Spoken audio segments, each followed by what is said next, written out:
Well, good morning, everybody. I hope you can hear me okay. I am actually coming live from a cafe this morning, hence my time to come online was a little delayed. Apologies for that. Yes, just doing things remotely with a computer that didn't want to fire up and all the rest of it has meant that all sorts of things are happening here. This meant that I was a little bit late in getting on, so apologies for those who perhaps jumped on at 9 o'clock and were expecting me to be there.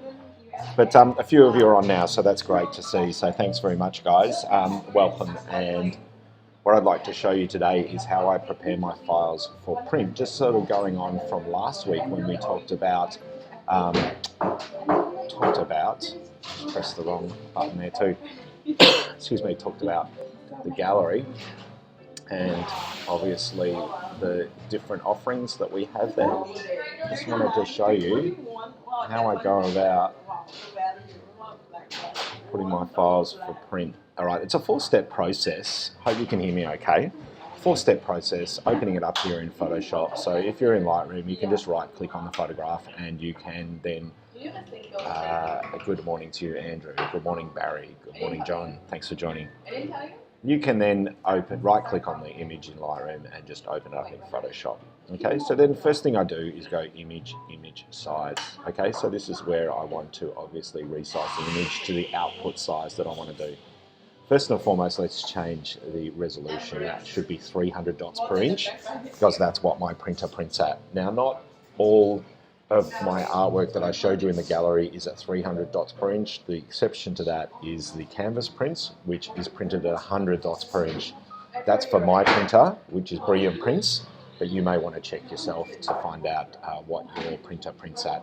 Okay, so some print at 240, some print at 300. As I said, the canvas prints are done at 100 dots per inch. Okay. The second thing I want to do here is decide how big I want the print to be.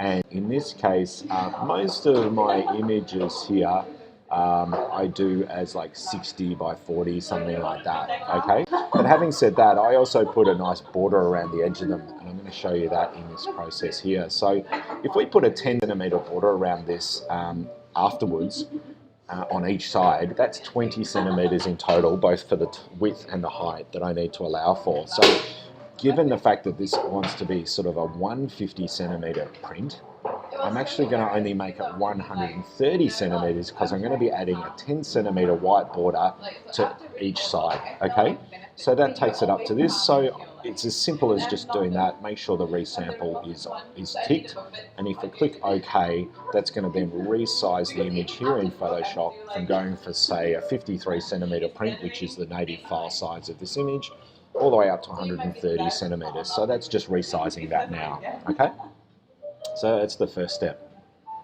As I take a sip of my coffee. Thanks to Gloria Jeans for sponsoring this morning as I'm sitting in their cafe here,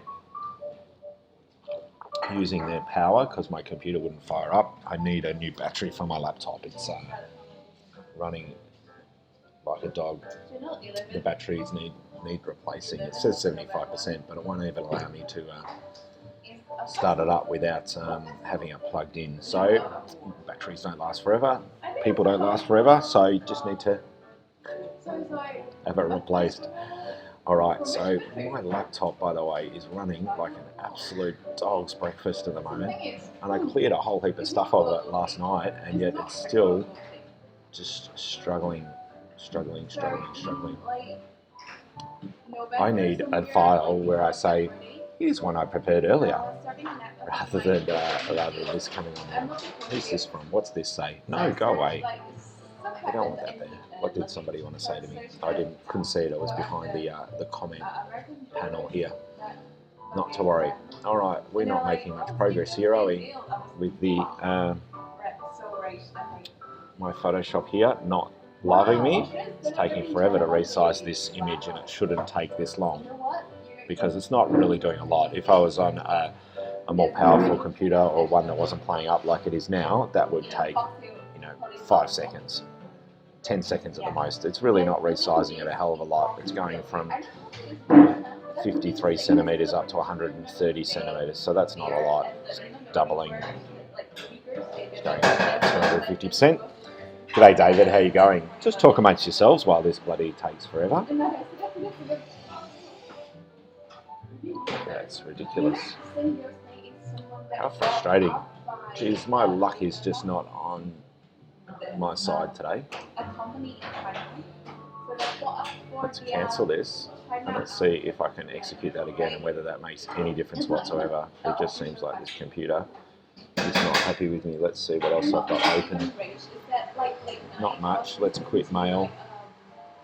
Let's quit a few things and that should help. Let's get rid of Spotify. Calendar shouldn't take up. Might get rid of Chrome as well. That might be taking up a bit of juice. Alright, so 300 dots per inch, 150 centimeters. It's taking up from 103.4 megabyte file up to 450 megabyte file. Let's go okay with that. G'day Barry. G'day Sue and g'day Nicole. Thanks for joining us. Paul says it sounds like a bit of cocktail bar. It does a bit, doesn't it? I've got the the elevator music going. I've got some people on the table next to me. I've got the coffee machine making a noise. It's all happening here today. And look at this Photoshop. It's doing a worse job than it was before. I definitely need it. Here's one I prepared earlier. Let's give this a couple more seconds, and if it's not doing anything, I'm going to move on.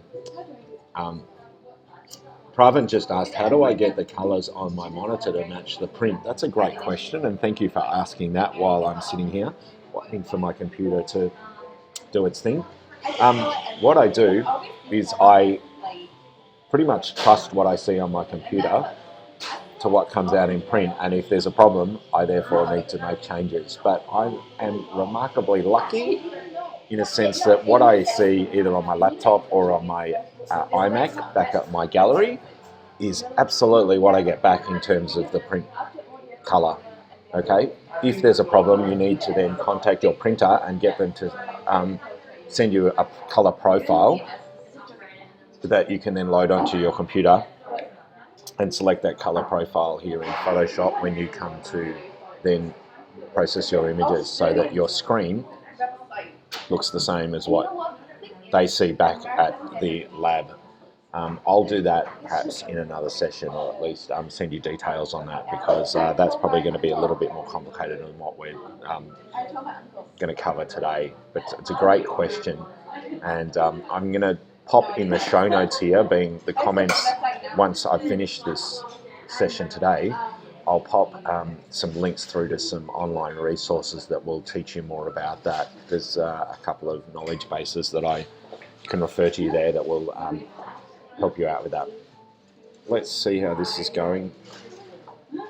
Is that progress bar going to make any moves whatsoever? Now, there's various ways that you can resize your pictures. You can do it here in Photoshop. You can do it with other third-party software. One that we used to use years ago, back in like the year 2000, was one called Genuine Fractals, which was great for resizing. And one that I've been using more recently is this one here called Topaz Gigapixel AI, Artificial Intelligence. Topaz Gigapixel AI. I'm not sure you're seeing that on your screen, but if you Google Topaz Gigapixel, you can purchase that software, and with the tests that I've done, I've actually noticed that it does a better job than Photoshop when you're blowing pictures up from a small file to a big file. When I say small file to a big file, I'm talking about maybe timesing it by 3, 4, 5, 6 times the size, okay? Where you think you might struggle to get the quality out of the photograph. In this case, we're only taking this from 53 centimetres up to about 130 centimetres. I don't consider that to be a huge jump, and therefore I expect Photoshop to handle that very well with its algorithms in order to get me the result I want. John Wright in the chat there is just making a suggestion. Thanks, John, regarding the calibration. Making sure your monitor is color calibrated for the color space you're working in, and make sure it's the same as your printer Okay, most Pro Labs print in RGB, providing it's not a print press who print in CMYK, and that's quite correct. So at the end of the day, making sure that you're working in the RGB Adobe 1998 color space is generally what most printers work with, and making sure you send that color file to them like that. And once this behaves and does its thing, we can go into edit and check that the color profile is in fact in Adobe RGB 1998. Okay, it says it here on the file or in the title up here in the top left hand corner anyway, it says RGB, and so we would hope that that's not hope, but that is in that color space. So therefore, as John's suggesting, the print should come back looking very close to what I'm seeing here on my screen. Paul, thanks for that. I'm definitely ordering myself a brand new laptop today because this is unacceptable. Look, here it goes. Bang. Wowzers, it's coming home with a late run. Okay, well done. See, when I threatened to trade it in and get rid of it, it behaved. Paul Wright saying session last night was fabulous. Huge, beautiful images from small sensors and the DJI drones. Just shows you what a master photographer can achieve beyond the limitations of the tools. Paul is referring to a session we had last night on Tom's Tribe for the paid subscribers who get to see a session every Monday night at 8 p.m, most Monday nights I should say, and we had Brent Brody from the Kimberley, who is based up in Kununurra, and he was showing us some of these beautiful pictures, mainly working with drones. Stitching together files, huge files, stitching sometimes 60 images at a time taken from a drone. Beautiful panoramas from the Kimberley Kununurra area using DJI Inspire 2 as well as a DJI Mavic 2 Pro as well.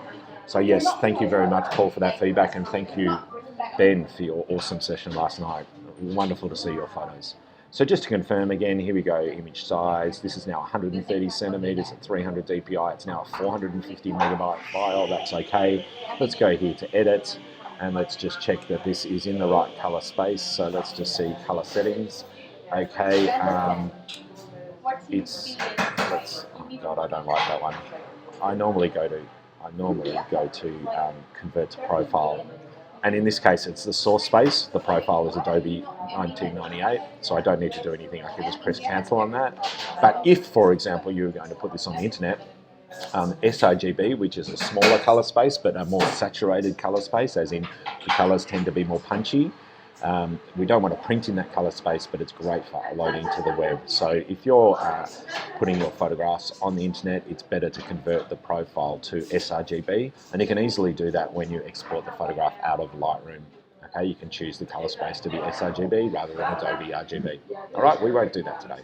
All right, so from here, we're then going to add the border. No, sorry, first let's do this. Second point is we're going to zoom in at 100%, which means that we come here to this. We're zooming in right here, okay? And I'm at 100% because up in the top left-hand corner here it says the file name and it says at 100%, okay?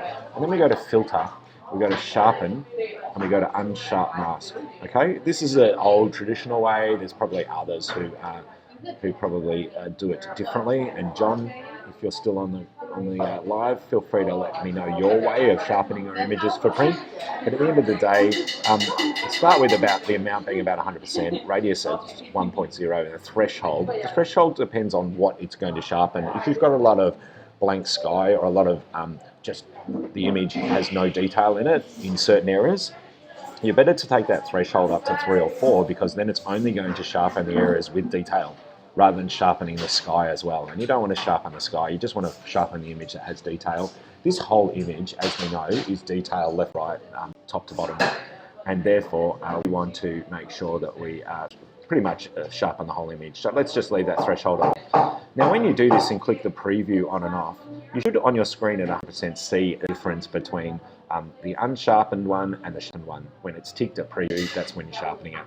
At 100%, that's going to be too small for an image that we're trying to blow up to be 150 centimeters wide. So let's take this up to 200% and see what difference that makes. Again, when I click on and off on the screen, it's not making a huge difference. Let's take this up to 300%. And now I hope you can see on your screens that there is a difference between what is unsharpened and what is sharpened. You must sharpen all prints before you print them, okay? Let's take it up to 400% and see what that's doing. You can certainly see more of that there. You don't want it to be over sharpened. Okay, 500%, and that is a significant difference. I think that's too much. I think somewhere around the 300 to 400%. It's not a slight difference, it's a difference enough that you notice it, and you can certainly see that here. If I click on this little kid here and press inside this box, you can see the difference as I click on and off there, okay? So about 400% is going to work for an image of this size here. So let's click OK on that. Okay, John just confirming that he does the same as me. That picture is now sharpened, and it has to be sharpened. I've printed images at 150 centimeters wide that I've forgotten to sharpen, and they look soft. I've literally had to go and have it reprinted, okay? So just make sure that whatever size that you're printing at, you always sharpen using this method or the method that you're comfortable with, okay? So that's now a picture that 130 centimeters wide is sharpened, but we want to make it 150 centimeters. Thanks for bearing with me, guys. So what we're going to do is we now go into image canvas size. Canvas size, because at the end of the day, we're going to make this picture, we're going to put a nice sexy border around it. Canvas extension color being white. And the total width is 20, because we're going to put 10 on each side. So we're adding 20 centimeters total to the width and 20 centimeters total to the height. And when we click OK on that, and if my computer behaves itself, it has just put that beautiful white border around it. Now, why do I do that? Because most of the time these days, traditional white mats or traditional matting is uncool. It looks old-fashioned on photographs, okay? The second reason is when we're printing an image this size at 150 centimeters wide, there's not generally a mat size that's going to cover that area. And what the framer has to do if you want to put a traditional mat on it, they have to get two mats and they have to splice them. They have to cut it in, they have to get two mats that they then put together at the top and bottom or on the sides, and you get a line either across here or you get a line across here in the middle because they've had to put two mats together, which looks shit, as we well know, okay? So putting a traditional, or putting that contemporary, I should say, digital mat means that when this is printed, obviously ink's not going onto that part of the paper, and that's just white paper there, which is awesome, okay? The final thing to do here is just to put our name on it, okay? So we zoom in a fair bit, and we press T on the keyboard, T for the type tool, and we click on the image there. And I generally do about 12 to 14 font here. It depends on what style of font you're using. This is Golden Plains, which I'm a favourite of. I use it for my logo. I use it for a lot of stuff in the gallery. And I like that font. It looks sort of cursive script. And this, in fact, this print here is called McRae Swimmers. McRae Swimmers. Mornington Peninsula. Okay, so I type that in. Now it doesn't matter where that's positioned, because when I just zoom in here, I'll show you what I do. I've got to put all those spaces behind it, but that doesn't matter. I click here on the move tool, which is the top one here. Okay, and then I can move that title to be underneath the photograph there, nicely evenly spaced from the edge here and the edge here. Okay. I've got the ruler set here, but if you don't have it on, just Command R for the Mac users there. Click inside the ruler and just drag a guide down from there. And the reason I'm going to do that is because I'm then going to line up my signature in the opposite corner with the title that I've got here. Let's just put it down the bottom there. Now I do have my signature in here. I should have opened it earlier because this might take forever. But I have just signed a piece of paper.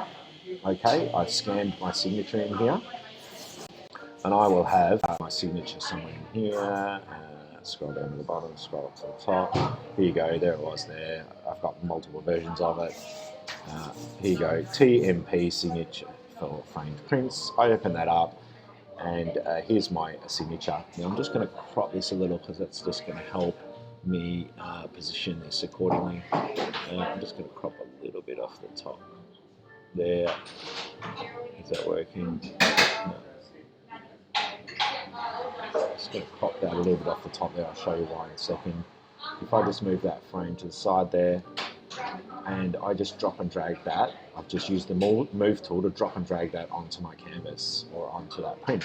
Okay, if I just zoom back a little, Command plus or minus, I should have dragged this and dropped this over the other side. It would have been easier, but I'm working on a laptop, limited space. But I'm just using the space bar just to move across the image. And now I'm going to put it there, zoom in, plus Command plus or minus. As we can see here, the signature is way bigger than what we need, okay, because it's well below that line. So what we do is just go Command T, which is the transform tool, and then we just resize that picture, okay? Resize that signature. This is in centimeters across here. So we're going from roughly sort of 140 down to 136, so that's 4 centimeters. That's quite a large signature, even though on the screen it doesn't look that big. I think something around that size is perfect, about 3 centimeters for this particular image. I'm not one who makes my signature really big on these photos. If we just press return, that is all done, all finished, and there is the image, okay? 150 centimeters wide, sharpened, added the canvas, which was the third step, and the fourth step was to put the title on it and also my digital signature. Okay, and with that, finally, image. Okay, flatten image because it's got layers on it. We've put a type, title on it. We've put a signature, and we just flatten the image. Okay. Caroline says that she's lost. Caroline, just watch the video again and it should be right. I have used a few keyboard shortcuts, but if you go through and listen and press pause at each opportunity, you'll be able to follow there. Photoshop, if you're not used to it, is a bit of a beast. Okay. File, I have used shortcuts, I'm sorry. File, save as, okay. Save this wherever you like, downloads, desktop, in a folder for clients, whatever. And sometimes I just label this, the file name and then press to print, which obviously means that's the one I'm wanting to print. Sometimes I write 150 centimeters as well, which then I know that's 150 centimeters to print. For format is JPEG. The color is the embedded color profile, which is Adobe 1998. Press save on that, and then it's asking me what quality JPEG I want to print that out. And I just say, look, JPEG quality 12 is pretty high. That's the highest you can go in Photoshop. That might be a little difficult to send to the lab in this circumstance, and I don't visit my labs. I send them via the internet, via their websites to upload these. So the border width, yeah, thanks Adriano, that is 10 centimeters each side. The border width will vary depending on the size of the print. You won't put 10 centimeter border on a smaller print, for example, because it'll be too big. And the ratio is really up to you. But I find that with 150 centimeters wide, the 10 centimeter border works well. If I was doing a 1 meter print, I'd probably go for about 8 centimeters each side. Okay? If I was going a 50 centimeter print, I'd probably go down to about 7. But it's really up to you. I don't like a huge border, but I think that's a nice size for that image. You see, if I save this at JPEG quality 12, the image ends up being 142 meg. That's way too much to send to any lab. If you did something around 9 or 10, that's going to bring down the image size significantly. Not the image size, but the JPEG compression to be more reasonable to be able to send to a lab, okay? And it's not going to affect the quality of the file that much that it's not going to print well. It's still image, high. It's still a high JPEG quality, and therefore it's going to be better in order to send. So once that's, I generally send them at about 9 or 10 in terms of the image quality options here, and I just click OK. That's down, brought it down to 37 meg, which is far more reasonable to upload to, a printer. For example, Brilliant Prints, who prints a fair bit of my work, as you know, up in Brisbane, they only accept files up to about 60 meg. So, in theory, I'm going to try JPEG quality 10, and that might still be under 60 meg, which means I could save that. Let's just see. When you have this preview box here, it tells you what the compressed file size is. Okay. Steph's just asking, surely not sending the best quality to the lab has an adverse effect on their print? No, not necessarily. I wouldn't be able to tell the difference. At the end of the day, most of my files go to my lab not being JPEG quality 12. Okay, and I wouldn't say that affects the quality at all. But if you are worried about it, you could always save it to a USB at JPEG quality 12 and take the file directly to your lab if you wished. But speak to your lab, ask them, say, hey, if I saved it at JP quality 12 versus JP quality 9, does that make a difference to how it prints? And see what they say. And if they say, yes, absolutely, well, therefore, please let me know. But I'm going to get JP just asking for a mocker. I'm going to thank you for that question, Steph, because I'm actually going to ask my friend Liam at Brilliant Prints right now if he's noticed any significant difference. He would certainly know. He prints thousands of photographs every week. So as you can see, JP quality 10, which still is a maximum quality, 10 versus 12, you're still in that maximum quality range for a JPEG, is 50 megapixels, which is enough for me to send to the lab. So I can click OK on that. It's saving down the bottom left-hand corner here. You probably can't see that. And she's done. All right, folks, any more questions on that? That was just a follow-up to the live last week where I showed you all of the different finishes in my gallery. And therefore, I'm just showing you how I prepare my files for print. 4-step process. One is opening it up in Photoshop and resizing it using image size. Second is to sharpen it using filter, sharpen, unsharp mask. The third step is to add the canvas using image canvas size. And the fourth step there is to add the title and the signature to the image, flatten the image, and then save it as a JPEG quality 9 or 10 and send it off to print. Thanks, guys, for watching. Hope you enjoyed that today. Sorry I was a little late. Forgive me for that one, doing this on the road. And have a great week, everybody. Look forward to seeing you again soon. Cheers, guys. See you later. Bye.